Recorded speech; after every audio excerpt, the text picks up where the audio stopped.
Welcome to the Suns Jam Session podcast.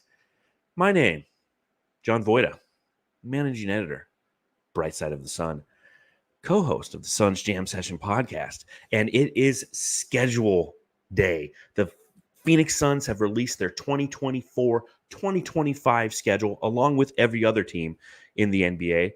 It's almost like a holiday for people who have nothing to do in August and are longing for anything that doesn't involve heat. We sit here and we talk about Christmas Day games and things of that nature. And you're like, oh, yes, I just think the Suns will be playing on Christmas, 8:30 p.m. I can't wait till it's that nice out. And fuck, how are we playing at 8:30 p.m.? That's some bullshit. But anyways, welcome to another edition of the Suns Jam Session podcast. Like I said, my name, John Voida. His name, Matthew Lissy. Matthew, nice shirt Hello, selection. everybody. How are you? How's it going out there? Why are they not responding? Hi, everybody. Hello. Hey. How's it going? Nice shirt, John. I just noticed.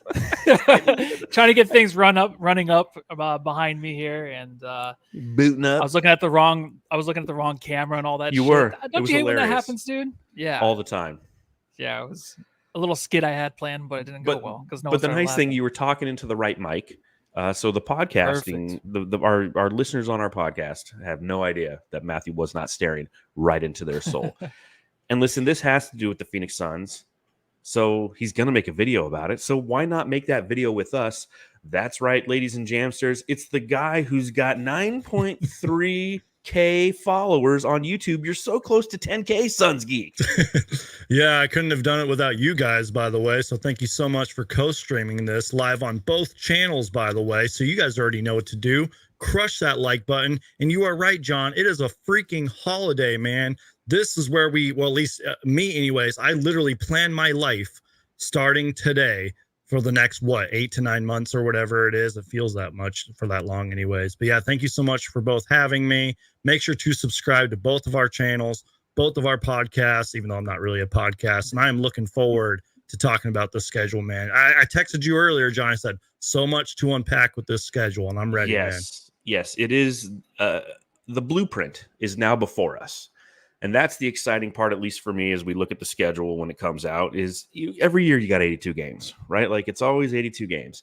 And why does it matter? Well, because now you have an opportunity to see what that blueprint is that's going to take this team through the season and hopefully into a deep postseason run. So we're going to dissect all of that coming up. Make sure if you got an ice cold frosty beverage, you are popping one open. Look at Geek's got a Miller Lite. I got a Coors Light.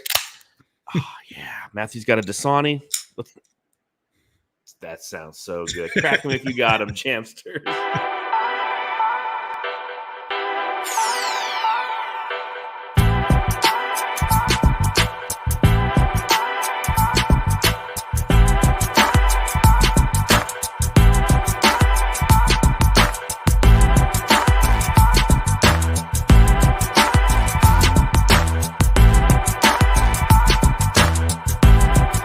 That's right. It is Phoenix Suns schedule dissection day where we go over the entire schedule, identify some of the opportunities we see, some of the strengths of the schedule, some of the things we're like, oh, that kind of sucks.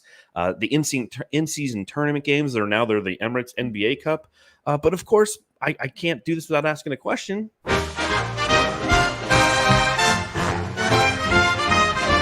Matthew, I've got to ask.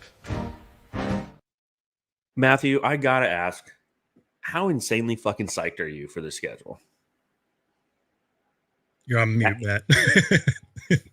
You're on mute. You're muted. Oh, hey, I'm gonna just stop podcasting today. I retire. All right, Suns Geek. This is the big announcement. Suns Geek is filling in for me for the season. Yeah, we had to break the news live on both channels. Y'all. Episode 698, and I still can't turn my mic on. You guys gave it a great run, man. You gave it a great run. Breaking news, guys. Breaking news. All right, 1, 2, 3, 2, 1. All right, cut that out, nephew Kyle. Oh, you ever notice that Ryan Russillo does that? He's like, all right, cut that out. And he tries to restart, but they leave that part in. Yeah, they always leave it in. He's not doing his job. He's not doing his job. Kyle just doesn't care. All right. So yeah, the schedule definitely there's taxes, there's death, is that how it goes? And then there's Yes. a fun schedule release. So in that order, that's how much I do love it. I am here because of the money, because of the graphics, because of Suns Geek. I did take a look at it today when I was on the shitter, and that is the most in-depth research that I did. Just to look where they're playing at the in-season tournament, Emirates NBA Cup all now, that stuff. Yeah, I can't get too excited because you just don't know how these teams turn out. And I guess we can look down stretches and say, like, this team, this is a good stretch right here, the way they're going to end the season, but you just don't know till the season starts. Then you got those hot teams coming in after the All-Star game. So everything kind of changes halfway through the season, but let's do this, dude. Like, let's do it. All right. You can cut me off whenever you want. And I'll just do that myself. I muted myself. So, well, but I mean, what the point you bring up is valid. It's like I said at the Open. Every season's the same. Every season has 82 games. Every season we play the same teams for the most part, pretty much the same amount of times. So there's probably people out there who don't give a shit. In fact, we put a poll out on the Suns Jam Session Twitter feed, and we asked, like, do you guys care? And about 50% said yes. And then the other 50% either said no or who cares? So, I mean, there is an understanding that this might not be the most exciting day for a lot of people. But Geek, tell me why it is an exciting day for you. Well, like I sort of mentioned earlier, I get to plan my life around this, and I literally mean that because I do have a second job outside of this YouTube stuff, but it's excitement. Like you mentioned, we're in the middle of August. You know what I mean? It gives us something to talk about, and I'm sure we're going to do it on this podcast and probably in future shows, certain matchups that we can look at. We can break down those games in a way, but Matthew is kind of right. Like, we don't know what any of these teams are going to look like. And I have some thoughts on that later, by the way, once we actually dive into the schedule. But let's just say there's been a little bit of an overreaction to how the Suns are going to start their season, which I'm sure we're going to talk about here in a minute. 100%. And I'm with you, and I agree because, again, it's August. Yep. There's not much to get excited about. We are 2 months from the season even beginning. So this is one of those things that people like us take a look at. We're like, hey, something having to do with the Suns. Generally, there's not an Olympics that have just happened over the past 2.5 weeks. So we've really gone a long time since we've had anything to talk about. Generally, it's been since free agency. So this is the first page turning into that new season that where it's starting to feel real. And to Geek's point, one of the ways that I always look at this schedule release is planning my life as a Suns content creator, as somebody who manages Bright Side of the Sun, creating content there as well. I like to have an understanding of kind of who, what, when, where, how it's all going to happen next year. Exactly. Christmas, like, cool, working Christmas. You know what I'm not doing this year? I'm not working Valentine's Day. Suns don't play on Valentine's Day. They do play on New Year's Eve, but no New Year's Day game like they've had the past couple seasons. You know, they play on St. Patty's Day. So it's like I take a look at kind of all these different little days and I go, oh, I'm working that day or I'm not working that day. Now, granted, like this is quote unquote work. We love the Suns. We love bringing you content. We love sitting around shooting the shit about the Phoenix Suns. We've been doing so since 2019. This is going to be, I think, our 5th season, Matthew? Yeah. Yeah, we're entering the 5th season. 5th season. So, and kudos to Matthew. Mike was not muted there. So, after 5 seasons, he's got it down. But where should I go first, Geek? I know you got a ton of thoughts and ideas about this.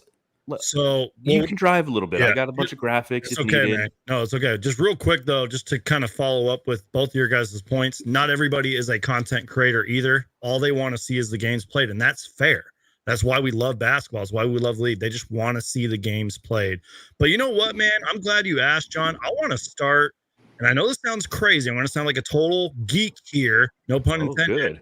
October 6th, the Suns preseason game, specifically just the Suns. I just want to see what this team is going to look like. And I know they're not going to show all of their cards on the first game. Who knows if like KD and Booker will even play, but like, I just want to see what this offense looks like.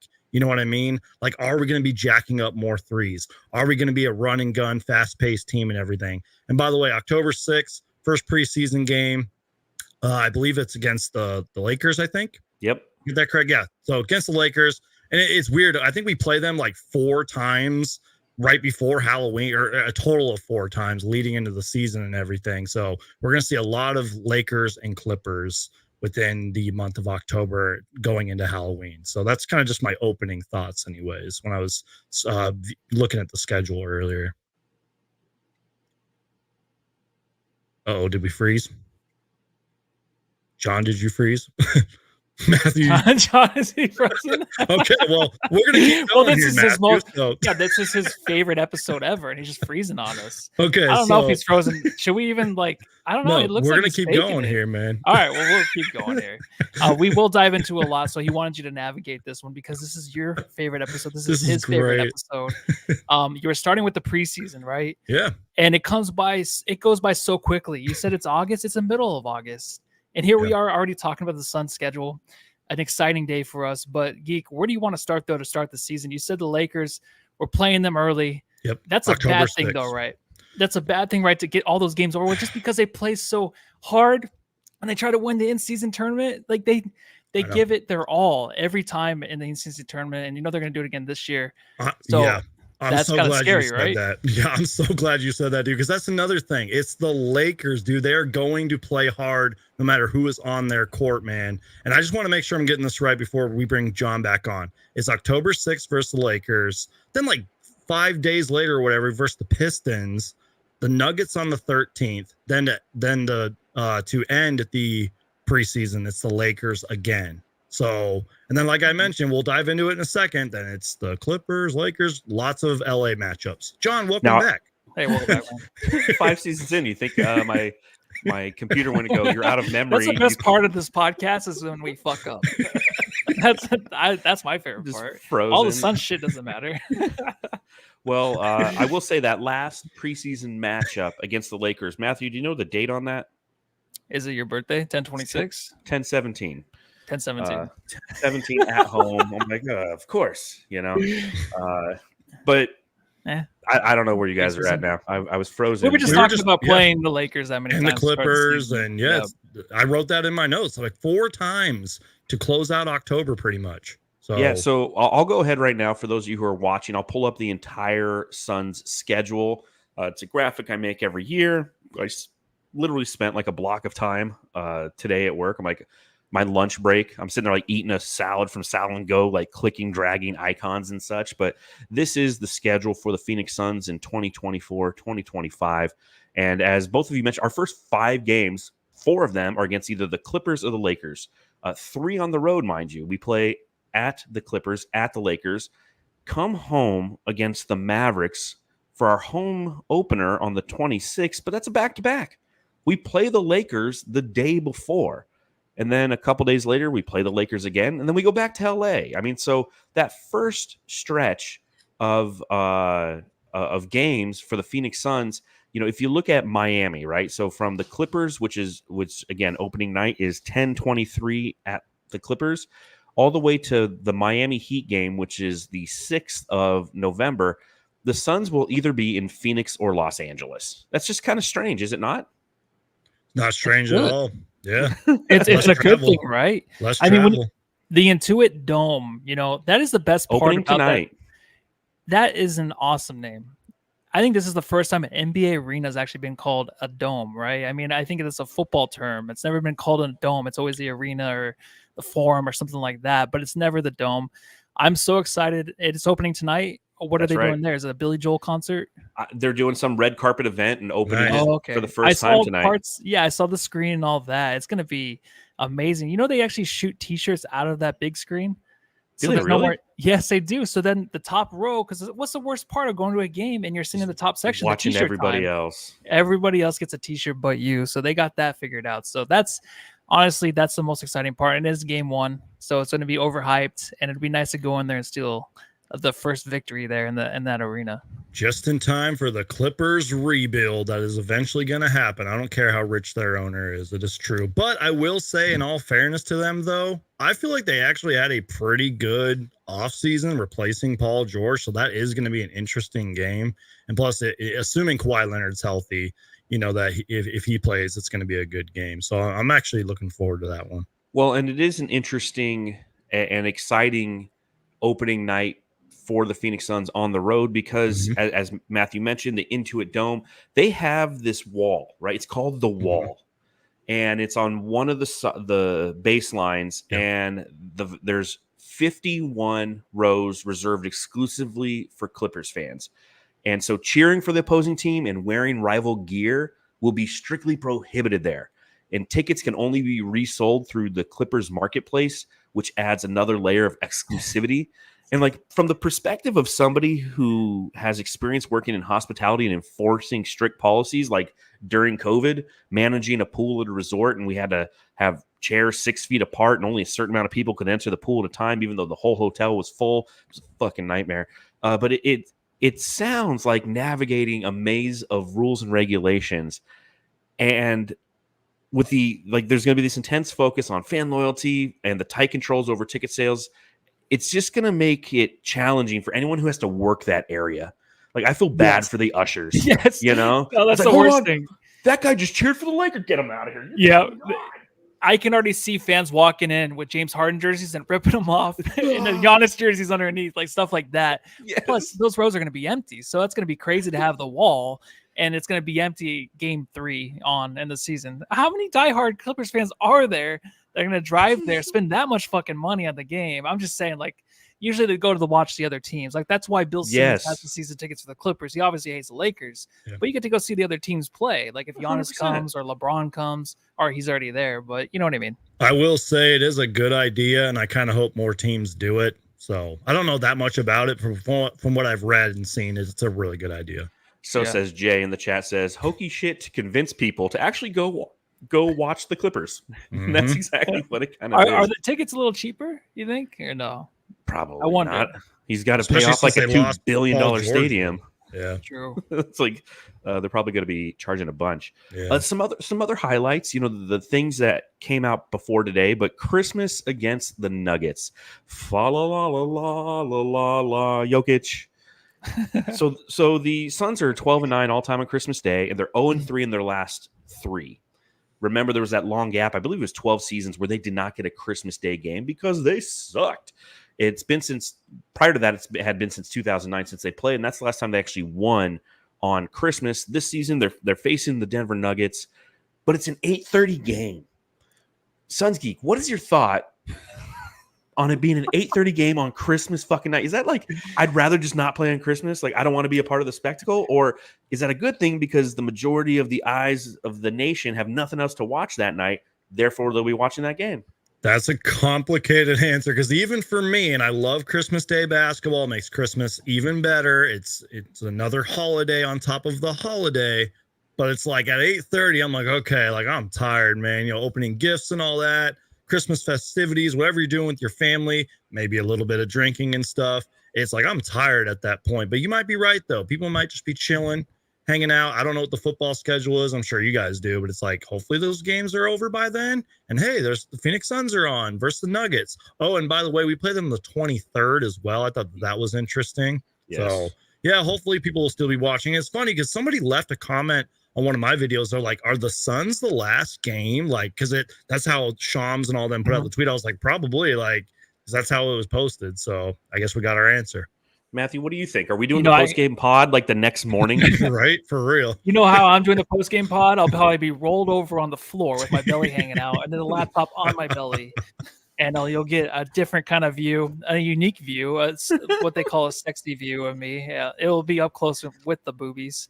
And boobs. Tons of the views pod that that way. day. And it is at home, so I don't even know, like, covering for Brightside. Is anybody going to go? Like, I feel like last year when we went to the games, like, whenever it was a holiday or something, like, there was never anybody really there. So, I mean, that's a late game that's too. True. So, that is, man. That's a tough one. I don't know. It's tough, and we're going to be very tired or drunk. So. I don't know if I'll be putting in for media credentials that day. I'll tell you that. It's I mean, it's an honor to play on Christmas, but it's a slap to be playing so damn late. Now, I will say this. I remember last season, there was one tweet that I had that truly went viral to the point where, like, my phone shut down because there was so much incoming notifications from Twitter. I turned on the notifications. It still didn't work. And that was because Chris Paul, when the Suns played the Warriors, called Scott Foster a bitch. And I, like, tweeted it out. That happened though the day before Thanksgiving, and that's like to me, that's almost a better night for the NBA. It's something they should really take a look at because Christmas is a marathon. There's a lot of festivities going on. Thanksgiving's owned by the NFL, but the night before Thanksgiving, that's a key matchup because everybody's off work and they're sitting around with nothing to do, and they were watching that game. That's why that tweet went so viral, because everybody watched that moment occur. Christmas, not so much. It's like Christmas, and you know this, Matthew, because we've spent many a Christmas together. We always have basketball on in the background, but we're not sitting there watching every game intensely. We watch in like the fourth quarter if it's tight. If not, you just kind of have it on the background while you're interacting with your family, having a couple beers, eating some fruit salad, and playing with your Legos. Yeah, whatever gifts you did get that day. It's the hardest thing to really stay awake that day.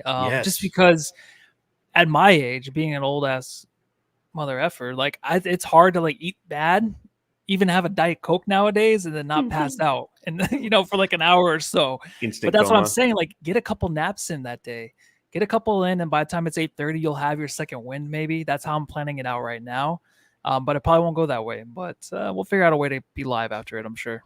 We always do. Somehow, some way. We always do.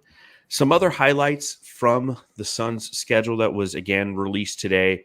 There is 19 total games on national TV as of right now. There's a couple games, obviously, that haven't been spoken for due to the NBA Cup. If the Suns do advance in the NBA Cup and go to the semifinal and the final, those games will be on national TV. That'll make 21. 16 back-to-backs. Did I count that right? Is it 16 back-to-backs, Geek, or is it 15? I believe that's correct. That's a lot of fucking. What was last year's? I don't recall. We never remember. I probably, if you guys talk about back-to-backs and the pros and the cons, I'll look it up real quick. Well, I mean, I feel like they were trying to cut back on the back-to-backs, but I think now that the last season ended, there wasn't too much complaining about the season. I think the season before that is when a lot of us, a lot of fans, a lot of players seem to have such a hard time facing the back-to-back situations. And you, of course, have the guys like Eddie Johnson on the air talking about, oh, well, back in my day, you did it like this, you did it like that. You actually had a bus ride all the way to Milwaukee. I don't know why you had to drive the bus. Yeah, you had to drive the bus. And nowadays it's leisure, it's nice. You don't have to worry about anything. They basically float you to the game. You don't even have to move probably. So that for that reason, it shouldn't matter, but I still think it's a pain in the ass. It's one thing that I'm like, how do they not work that out to have the back-to-backs? But they can't, because they can't cut down on the games. If they were to cut down on the games, then maybe they would have a chance. But right now it's like we're stuck with it. But I just feel like Geek was it such a big deal last year? Because I don't feel like we really talked about it too much. Yeah, I'm with you on that. I don't think it was as big of a deal last year. And this is kind of what I was referring to earlier in the podcast about like a certain fan base overreacting to the schedule. And this kind of goes along with the back-to-back talks. I saw a little bit of chatter about our opening schedule, which is Clippers on the 23rd, Lakers on the 25th. Well, it feels like a back-to-back. Then the Mavericks, that's a back-to-back. Then the Lakers, Clippers again. I'm like, y'all, like, let's get some of these harder games out of the way right now. That way we can go through the tough part of the season early on. Because the way I try to look at it through the way the players look at it. You think Devin Booker and Kevin Durant are like, oh my God, we got to play a back-to-back so early in the season and we got to go on all these games early on. Like, no, they're thinking we play who is in front of us. And I even wrote that down in my notes. I was like, part of my notes here were just, or I wrote down a specific schedule, and maybe we can talk about it in a minute, but like we sort of have an easy stretch January 7th through the 18th. And I guess what I'm referring to is we play teams like the Hornets, the Hawks, the Jazz twice, or excuse me, the Hawks twice, Hornets twice, Jazz, twice, Wizards, then the Cavs. But then after that, it's the Nets and Wizards. Then it's like all-star break after that. So I'm sitting there and I'm like, okay, we have a really tough schedule kind of early on. Then it kind of eases up a little bit. Then it's the January schedule where it eases up. Then it's all-star weekend. So I'm like, just play who's in front of you. And like, we don't like Matthew said early on, we don't even know what any of these teams look like. The only team that's probably going to have chemistry out there is probably the Boston Celtics, because they just won the NBA championship, and the Dallas Mavericks, because they're the reigning Western Conference champions before the Suns take them over. So just play who's in front of you. My rant is over. Well, taking a look at the research, last year we had 14 back-to-backs, and we had 16 this year. Yeah, 16 this year. So, I'm with you both when it comes to that. One, that's why this is somewhat of a mystery, is we're going to make some assumptions on looking at the schedule based on previous season's performances. But there's other factors. Players have moved. Coaching changes have occurred. These aren't the same teams from a year ago. Now, some of them, like the Hornets, didn't get better. Like the Hornets are still going to be the Hornets. Those 2 games in that stretch that you're mentioning, Geek, like you lose either one of those, you're going to be disappointed. But you don't know the chemistry. You don't know how this team, the Phoenix Suns, is even going to come out and play. Knowing that there's going to be an increased level of continuity with them returning 11 players, with a touch of a youth movement, with some point guard play and Tyus Jones and Monte Morris. So there's a lot of different factors that go into this. The back-to-backs, it is what it is. Yep. I think what pisses me off about back-to-backs is the fact that I know, like on back-to-back nights, we're doing podcasts. It's just like, and like, I'm not trying to like disrespect any of those teams, because obviously we saw last year, we're like, oh, we should win this game. And then we'd be like in a close 4th quarter game with them, or we just blow the lead and lose. So I don't want to disrespect them. And some of those teams I mentioned did get like a little bit better, but they were like lottery teams. And that's my point. That is sort of an easy schedule. I believe it's from January 7th all the way to the 18th, and then a couple games after the 20th. Then it's All-Star Weekend and all that. So I'm just like, I was looking at some of the easier games, and don't get me wrong, a lot of the schedule is like the Wolves and the Thunder and this team and that team. There's a lot of teams that are going to be contending for a title, but get those games out of the way early, man. That way we know how to play these teams in the playoffs. I don't know. One of the interesting things, if you look at strength of schedule based on record last year, the Phoenix Suns in October and November have easily the toughest schedule to start, with an opposing winning percentage of 55.7%. The Clippers are second with 52.8%. So again, that's based off last season. But to Geek's point, again, pulling the schedule back up, you can see a lot of the heavy hitting teams, at least as it pertains to last season's playoff performances, in the front end of the Suns schedule. The Lakers are there a couple times right off the bat. I don't have a lot of faith in the Lakers, just like I didn't last year. The Clippers are right there. But then you have like the 76ers. You have the Mavs. You have OKC. And then right after that, you have Minnesota. You have the Knicks in there as well. Yep. So, I mean, there are some heavy-hitting teams right off the bat. But at the same time, I guess, I completely agree with what Geek said. Like, just play the guys who are in front of you and focus on your game and be the best version of the Suns that you can be. Taking a look at the longest homestand for the Phoenix Suns, that occurs in November to the mid-November to the beginning of December. It includes a couple of the in-season tournament games. They kick off. It's a 6-game homestand that they have this year, and just last year their longest homestand was also 6 games. They kick off against the Orlando Magic. Then the Knicks come to town. The Lakers for an in-season tournament game. The Brooklyn Nets come to town. Golden State, and then the Spurs as a part of an in-season tournament game. What do you guys think of this home stretch, the longest home stand, for the Phoenix Suns, and the time of year in which it occurs? I honestly, I love it, because you're going to get the competition, and what always happens every year, we all know it. I mean, you show up at the game and it's like, who's playing? Oh, actually, none of the stars are playing because they're either hurt or it's a back-to-back. They're going to rest. All that stuff always happens. So if you're doing it early in the season, you're playing these guys, you can kind of see like how well the team actually played and kind of just got a rhythm together in the off season. In preseason, heading into the season, coming off of last season. The way that they ended, of course, wasn't that great, but they had a few games late last season that could maybe carry over to this year. And it might take some more time, but to go up against a team like the Magic that are probably going to be one of the favorites to come out of the East, I feel like by the end of the year, the Knicks, of course, might be one of those teams too. Yep. Lakers early in the season they're always great. I was just telling Geek when you were cut off that, them winning the in-season tournament is always going to be number one in their hearts. So bless their hearts. We're going to have to, play very hard against them because they're going to put it all out there probably. But the Nets, of course, you don't know what they're going to be. But then you got the Spurs and then the Warriors, which the Spurs are going to be stiff competition. And then is it going to be the first time Chris Paul comes back with that Spurs team where he's going to try to basically is. throw like Yeah. 20 alley-oops to Wembanyama Yes. and just break our hearts. I can see that happening. Yep. No, I'm right there with you, Matthew. And first off, I know the homestand starts out a little tough. Do not sleep on the Orlando Magic. I thought they had themselves a really good offseason, and they were one game away, I believe, from the second round or whatever it was. They made the playoffs last year. They have a really good team. They got Contavious Caldwell-Pope in the offseason. They're going to be really good. We all know what the Knicks did this offseason, getting former Phoenix Sun Mikal Bridges on their team, plus a few other great guys like Tyler Kolek, who was one of my favorite prospects in the NBA draft. But then I did look it up as Matthew was talking. We have like 5 days off after that, like 4 or 5 days off. Then we play the Lakers and the Nets back to back. And then we play the Warriors. And then you're right, Matthew, the Spurs. And don't be surprised if Chris Paul averages like 10 assists or more, because all of his assists are going to Victor Wembanyama. But that's a good homestand. Some games will be competitive, but if we can win, let's see, 6 out of those, like, I don't know, 5 and only lose like 1 or 2, that'd be huge, man. Yeah, it'll be interesting because this comes, I believe this is the start of the homestand is the 15th game of the season for the Suns.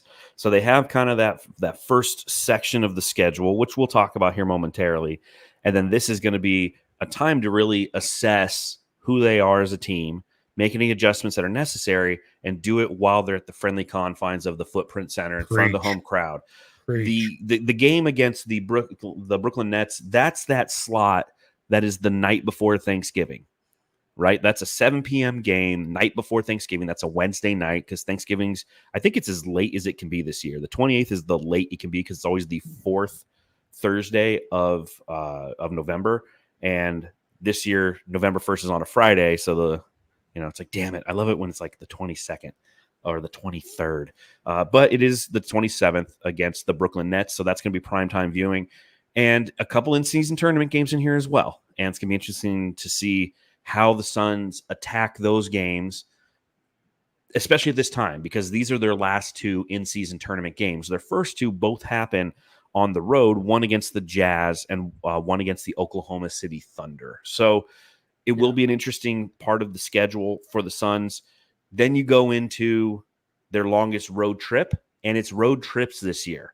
They have 2 5-game road trips this year. Last year, their longest road trip was a 7-gamer. So we did avoid the long 7-game road trip, but we do have 2 5-game road trips. The first one is the East Coast swing that starts on the 14th of January, takes the Suns to the Atlanta Hawks. This is part of that schedule that Suns Geek was mentioning earlier. That has that kind of, we play the Hornets a couple times, there's the Hawks a couple times. This is the back half of that, where we have the Hawks, and then we have the Wizards, and then we go to Detroit, which is in shambles. No Monty Williams up there to say hi to. We play Cleveland, which is a playoff team, and then the Brooklyn Nets, who are a team that are definitely in rebuild mode. So thoughts on that road trip right there? Again, Atlanta, Washington, Detroit, Cleveland, Brooklyn. What do you think of that stretch there, Matthew? Well, I mean, first off, the East sucks. So I love looking at this because you're looking at the logos. You're like, who's going to be good? The Cavs, probably the best team at the top 5, or the first row, the first 5 in a row on the road. They're the best. And maybe the Bulls, and then maybe, depending on job. No, you know what? The Rockets there too, man. I didn't see those West teams. Like, we'll talk Rockets about that stretch, and that's the next road trip. Okay, well, even going back to that home stretch, it's going to be interesting how the fans respond this early in the year when you're playing 6 games at home, and how hostile they've become, how they are just expecting the most from this team now. So it's going to be interesting how the Suns respond to that. Then you have these road trips later in the year, a month later or a month and a half later. And it's like, are we going to think of this team as like a home team where like they can deal with the crowd, with the boos? I know Grayson Allen had comments before. It's like, hey, just cheer us on. It's like, no, this is not the way the Suns fans are anymore. They're like New York Knicks fans. Like, we're crazy. We're like Philadelphia 76ers fans. Like, that's the way the Suns fans are now. So if they can deal with that, and they can win, like Geek said, like 5 of the 6 games, and that's great. That's awesome. I just don't want it to be a thing where like this team might be afraid of our fans and disappointing them, where it just affects their play on the court and they just become an away team. So that's going to be interesting. I think you can kind of, out of the first stretch, the home stretch, you can kind of take that out of that. And then this, with the road games, you can kind of be like, all right, well, we're better on the road. So I'm looking forward to this road trip. So it might come down to that. Who knows? What do you think, Suns Geek? please win most, if not all of these road games, at least in January. You know what I mean? Because that's sort of a time you want to start getting hot. And before we even get to this too, I was going to say, like, can we at least give this Phoenix Suns team and really all NBA teams at least 10 games before we really start judging them? You know what I mean? Nope. That's just how I look at it anyways. Never. That's what I want to do. But this is going to be a pretty important road trip, man. I mean, you sort of mentioned it, man. Like, the Hawks are pretty much in a rebuild mode. The Wizards are in year 2 of a very long rebuild. Detroit is in shambles. Cleveland's pretty good, but they've had their failures in the playoffs. And then Brooklyn is legit embracing the youth movement. So please win these games, man. Well, one thing that you'll notice is the 14th of January, when this road trip kicks off against the Hawks, is the day after MLK Day. The Suns don't play an MLK Day game this year, which I'm okay with because I feel like they always suck on MLK Day. They generally will play like Memphis and they'll go and they'll lose that game. So I'm with Geek on this one. These are 5 very winnable games that are going to occur right at a crucial part of the season. Yep. When the team is, post the holidays, 2.5 months into the season, and the gelling can occur, to Matthew's point, on the road, and you want to be road warriors, and this team could be that. The other 5-game road trip happens about a month later. They play the Rockets on the 12th, and then the All-Star break happens. So, I mean, it's like a 5-game road trip, but built into that is the All-Star break. So you have the 12th against the Rockets, the 20th of February against the San Antonio Spurs. Then they go up to Chicago, over to Toronto, and then down through Memphis.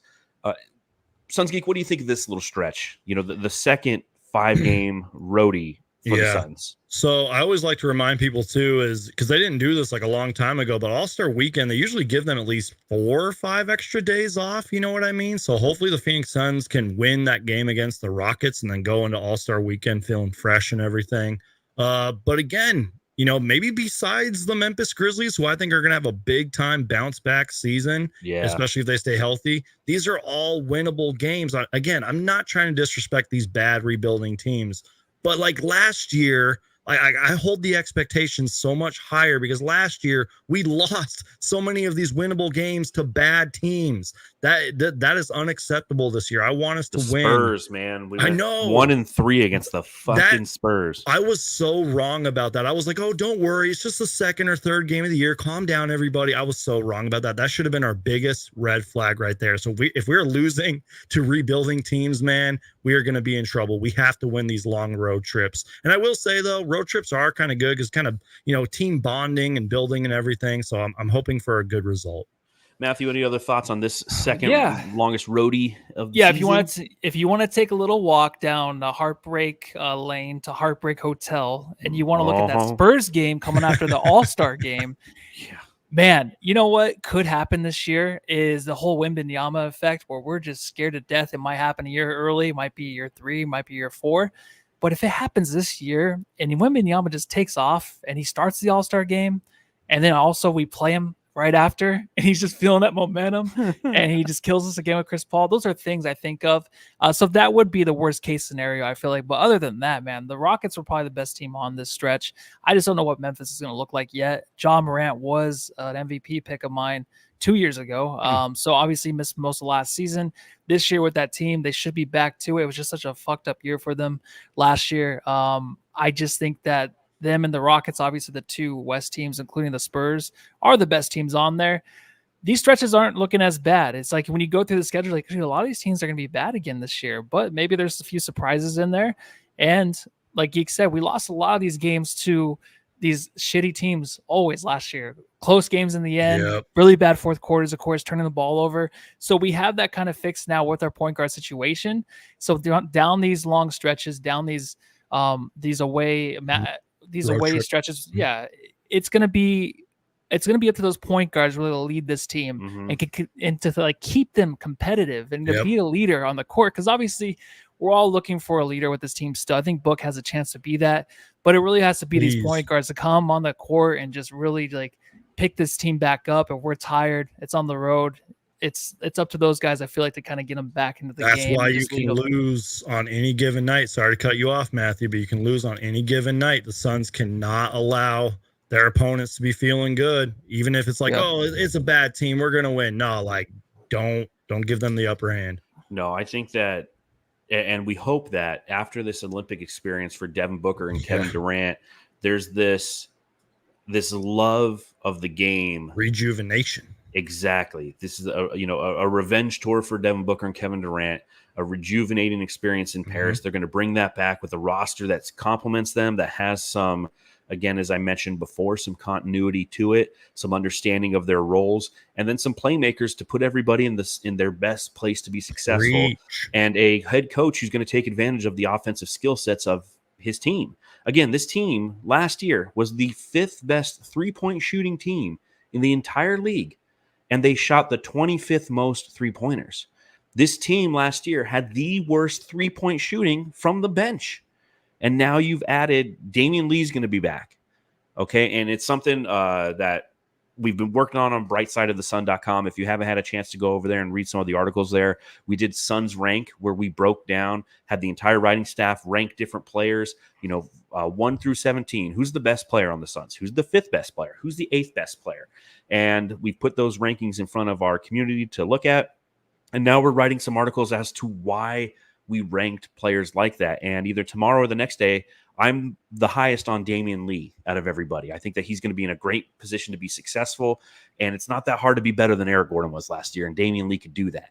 And those aspects of the roster, the fringes of the roster, the comfortability, the continuity, and the talent is all going to be there. So when we have these road trips, when we have these home games, when we have the schedule that we have every year, the 82 games, my expectation is this team is going to be better.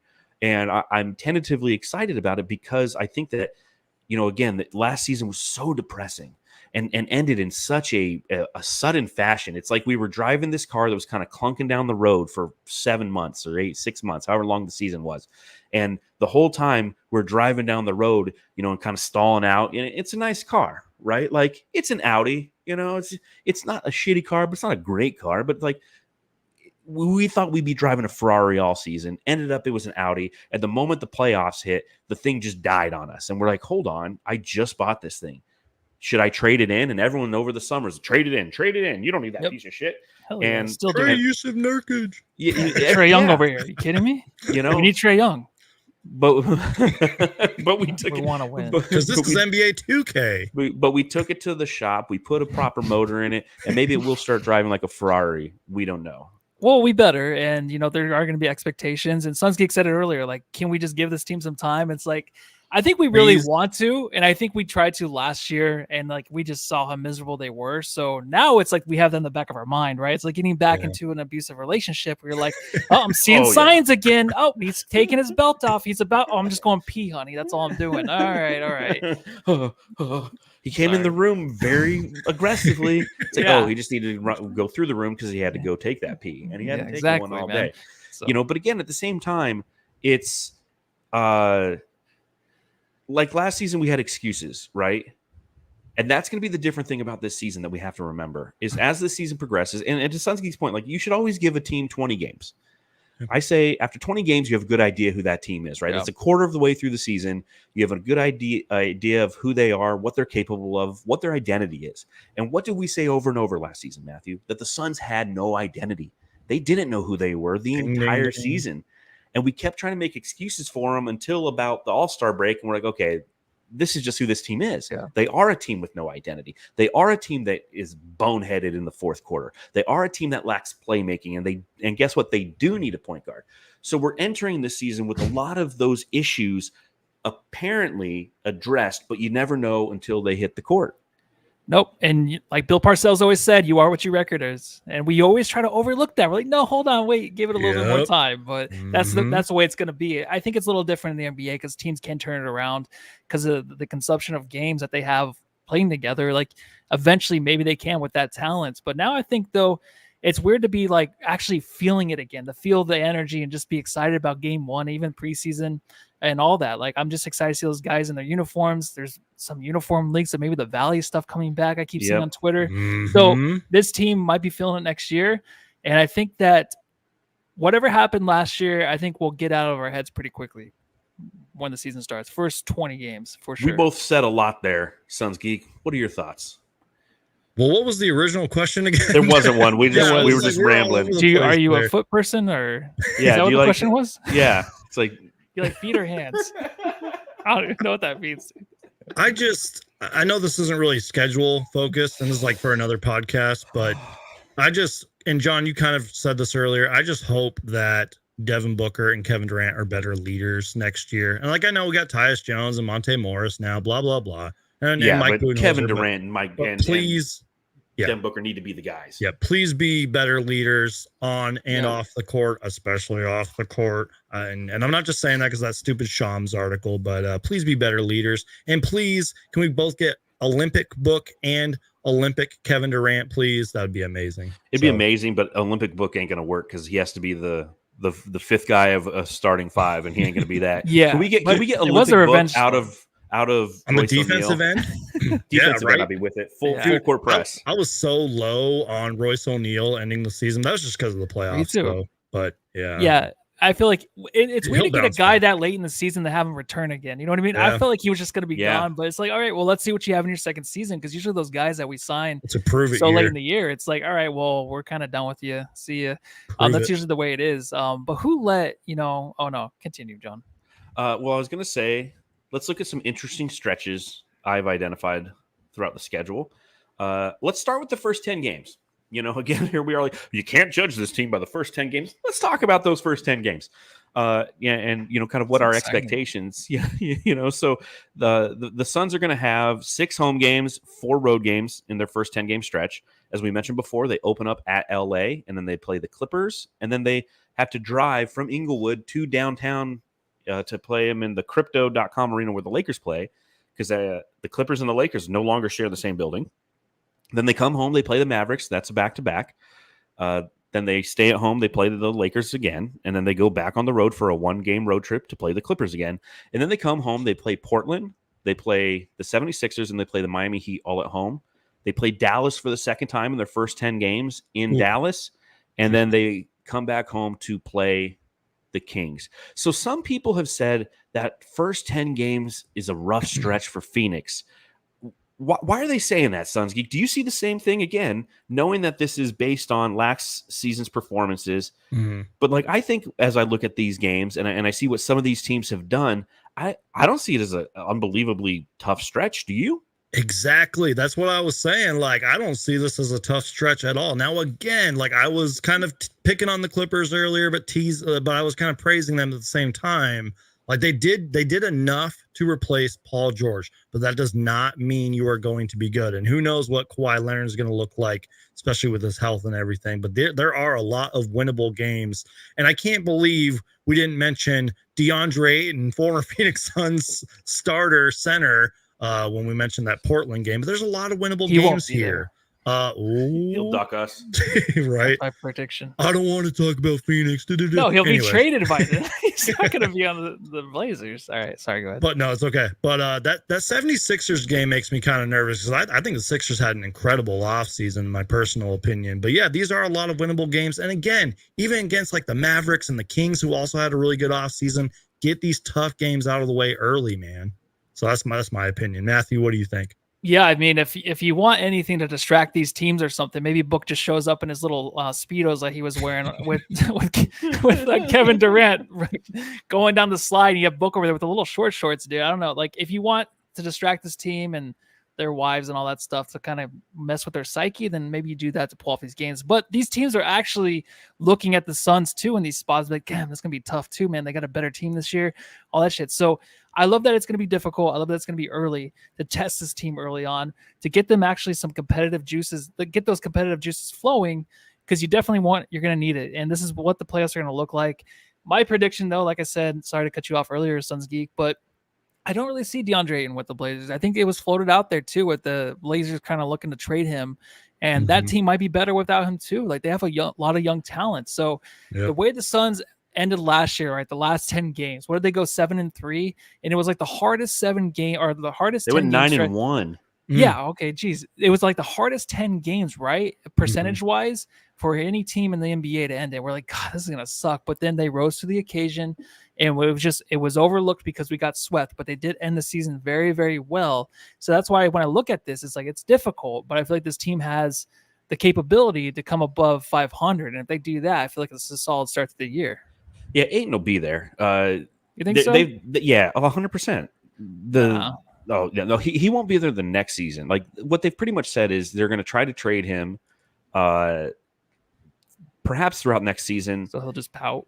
Yeah, he's going to pout all season and become an untradeable asset. They're going to have him for two more years, and he's going to be a vet minimum guy. Like he used to be the number one pick, and like that's every team's going to get him and think that. Ayton just for everybody who was a hardcore Ayton stan, like it's just you got to just like be so pissed at yourself for battling people on Twitter about DeAndre Ayton and how he could have been the guy and this, that, and the other, because it's just ridiculous how he's. Well, I mean, it sucks, man. Yeah, it sucks. It's not the worst thing because you try to defend a guy that would say like, "Hey, I'm going to be the best center out there," and he never wasn't. You got something coming up? You got something coming up? I'm sorry. I had to pull it up. If you're watching the live show, I had to. Yeah, Kevin Durant going down the slide. Durant. I just tweeted that from our Suns Jam session account. And I go, "Yay! The Suns play 8:30 p.m. on Christmas." That's how I think the sun's just in his eyes, right? So good. I had to pull that up. I'm sorry. No, you're good. He's just thinking about Darth Vader on the point like, down. I was like, damn, why did I end that? Why did I end that relationship? Why did I end that one so soon before I had a chance to let never go back though? Just rounding out the conversation on the first 10 games for the Suns. I'm with both of you when it comes to the expectations of some of these teams. Like, I don't think the Lakers are going to be any good. I honestly believe that. They didn't do anything to get better. What did they do to get better? Nothing. And they, again, like Bronny I said, James. Bronny James. He's really going to light us up on the first night of a back-to-back on the 25th of October. They're older. They had a subpar season despite having a great season from LeBron and like the most healthiest version of Anthony Davis. Yep. So 2 of our 10 games to start the season are against that team. The Clippers we play twice.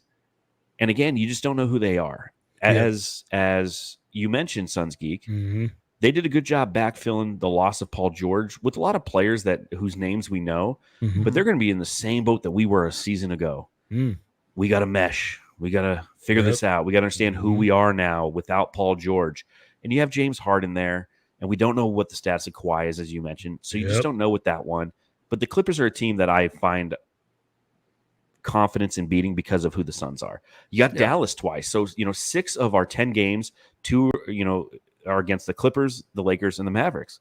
The Mavericks are another team. Those are going to be fun games. Again, that team went to the Western Conference Finals, but they didn't do it by going through Phoenix. We don't know what that would have looked like. Again, we lost in 4 against the Timberwolves, but still, like, I think that we stand a good chance against them. The Blazers are that'll be the game we lose, by the way. We'll go 9-1 in this stretch, and we'll lose the fucking Blazers. Yep. The DeAndre Ayton revenge game. The Heat are on the back end of, Heat culture is what they're relying on. The 76ers are definitely a talented team who might be in the infancy stages of trying to understand who they are.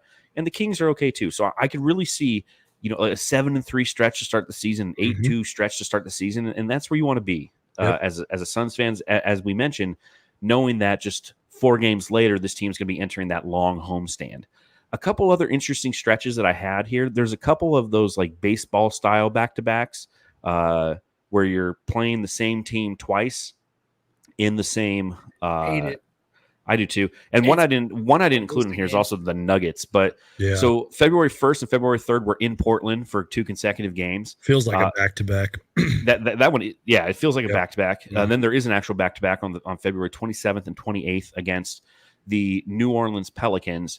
And there is another one a little bit earlier in the season that I didn't include on this graphic, but that is the 23rd against the Denver Nuggets in Denver, and then coming home on Christmas night to play Denver again. So you're Matthew, you said you hate these types of back-to-backs. Tell me about that. Oh, I hate it because it seems like a wasted game. And I think it kind of, you want to change the scenery, right? The way the world is today, you can't sit down and watch a 2-hour movie anymore, right? Let alone watch your team play two teams back-to-back in the NBA. Obviously, it's a baseball thing, but no one watches baseball anymore. So it just bums me out to see the same team twice. Because what can always happen is like you play this Portland team, you kill them the first game, and they might suck this year. There might be some injuries to their young players, whatever. But we beat them the first game by like 20 points. They're like, oh, the next game is going to be easy. Then it kind of just set yourself up already for the next game to be like, oh, we have them handled. And then you just let yourself down. You lose by 1 point or something like that. So I just don't like it because it's just out of pure boredom. I like things changing. I like it how, it can be different colors. And that's as simple as I can put it, man. Like a 12-year-old, or not even a 12, a 2-year-old, because of the different colors. Matthew GPT, explain this to me like you're a 12-year-old. What do you think, Geek? I don't know. I have mixed feelings, I guess, specifically with the Pelicans, because I believe those are back-to-back home games, correct? They are. That's correct. Yeah, I mean, I don't mind those games. We might see the Pelicans in the playoffs, maybe. So again, that's more like scouting, more like, we know they're, we know how to play them, if you will. So I think I'm okay with it. But then again, I'm not a big baseball guy, not a big football guy, so I view the schedule differently. One of the toughest stretches is a 5-game stretch that includes 2 games at home and 3 games on the road, starting at home against Minnesota. Then we play the Clippers. Then we go on the road to Denver, on the road to Dallas, and on the road to the Memphis Grizzlies. There's that stretch that I identified as kind of tough. And then at the back end of the season, there's a 3-game roadie back east where we go to Milwaukee, to Boston, to New York against potentially 3 of the top 4 teams in the Eastern Conference at a very vital time in the Suns schedule. What do you guys think of both of those stretches? I love the last stretch. I love how it's 3 games against these East teams. The colors are beautiful, but I'll go a different route too. I would love these games just to be on Sunday at noon on NBC or something. Don't those look like Sunday NBC games at noon? Like that's what it reminds me of. It's gonna be playoff basketball out east. There's nothing better than Devin Booker playing out east against the Celtics and the Knicks. It's just my favorite thing to watch. So I'm very excited about that. Milwaukee, of course, if they can get their stuff together, if they can actually make the playoffs this year or be a playoff contending team, I think that stretch is going to be beautiful. It can come up that the Suns win all 3, and that'd be amazing. But even if they don't, those are going to be competitive, fun-filled games as long as everyone stays healthy. Well, Matthew, you mentioned the Sunday. I mean, we play the Timberwolves Sunday, March 2nd, and then the Dallas Mavericks Sunday, March 9th at 12:30. So, yeah, I just hope they're competitive. Those are my favorite games. Exactly. Yes. Nothing better. I just hope that they're competitive games, man. Hopefully we can win a couple of those. Every single win is going to matter in a very tough Western Conference. And I'm glad you mentioned the very end of the schedule, John, because I did write that down. In a weird way, it kind of like, okay, we played the Celtics the March 26th at home, which is a Wednesday. Yeah, at home. And then we versed them April 4th. But like, if you start, I mean, you could go all the way back to March 21st. It's like the Cavs, then the Bucks, Celtics, Wolves. Like the end of the schedule is brutal. Yeah. But like, and I'm talking like from where I started all the way to April 13th, which is our last game against the Kings. Like, but again, hopefully we're clicking by then and everything's going smooth and we can get some of those tough matchups out of the way before the playoffs start. So I'm glad some players. Yep. I'm glad you mentioned that at the end of the season. Yeah. There's a 6-game stretch where we play the Bucks twice and the Celtics twice. Brutal. And then, Cleveland before that 6-game stretch and the Knicks after that 6-game stretch. So that 8-game stretch is Cleveland at home, Milwaukee at home, Boston at home, on the road for Minnie, at home against the Rockets, on the road for Milwaukee, on the road for Boston, on the road for New York. And you end the season against Golden State at home. You end the season against the Oklahoma City Thunder at home, who we only play 3 times this season, by the by. And then the San Antonio Spurs at home. And then we end the season on the 13th of April, a 12:30 game against the Sacramento Kings on the road. What else did you have in your notes? I know you took a bunch of notes on this. Suns Geek. Tell me other things that you saw when you looked at the schedule. Just a little bit of notes here. I want to quote Bright Side of the Sun here. Speaking I know of that site.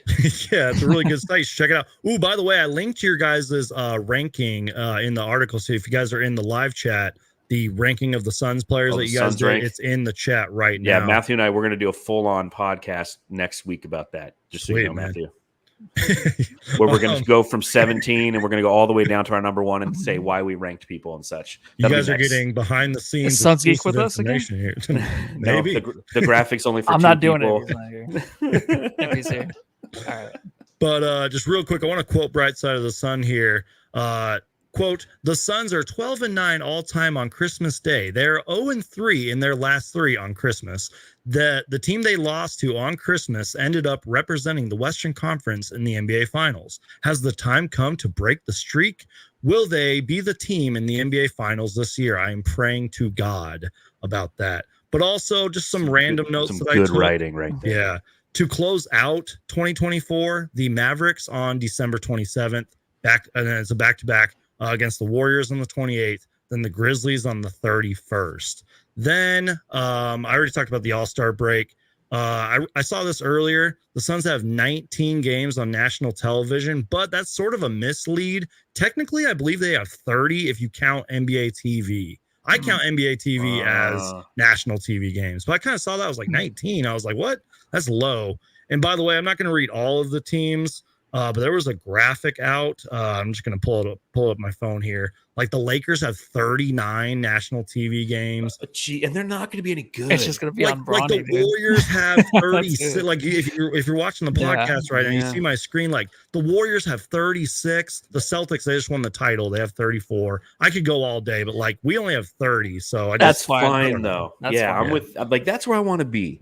Yeah, I want to be. I was talking to a coworker as I was walking into work today about the Cincinnati Bengals and how that's a team that nobody's really talking about and could potentially be a Super Bowl sleeper. And I'm like, that's right where the Suns are right now. Mm-hmm. The Suns have all the talent, but because of a bad performance last season, coupled with the machine that is the NBA, you seen Robert Griffin III like eating a croissant?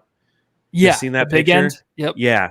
The big croissant, like Robert Griffin's the NBA and the croissant is the Lakers. I mean, they just shove their mouth full of that shit and try to shove it down our throat. Yep. And I'm okay with that. You know, let us be the team that's lingering in the background that people aren't paying much of attention to. That's fine by me, man. We had all the expectations last season. We had all of the nationally televised games, and it didn't work in our favor. So fine by me. Yeah, and it's fine by Kevin Durant and Devin Booker because that's how they view it, man. I've heard them say that so many times. I love it. Well, Kevin Durant's more of like win or lose, I'm okay with it. But Book's always been chill. He can rise up to the occasion when it comes in the playoffs. So, you know, my biggest takeaways from today's pod with the schedule is great graphics by John. It's beautiful, a great layout, and it got me pumped even more. You know what? This is the best schedule pod I've ever been on in my entire life. So thank you guys for both being here today to celebrate with me.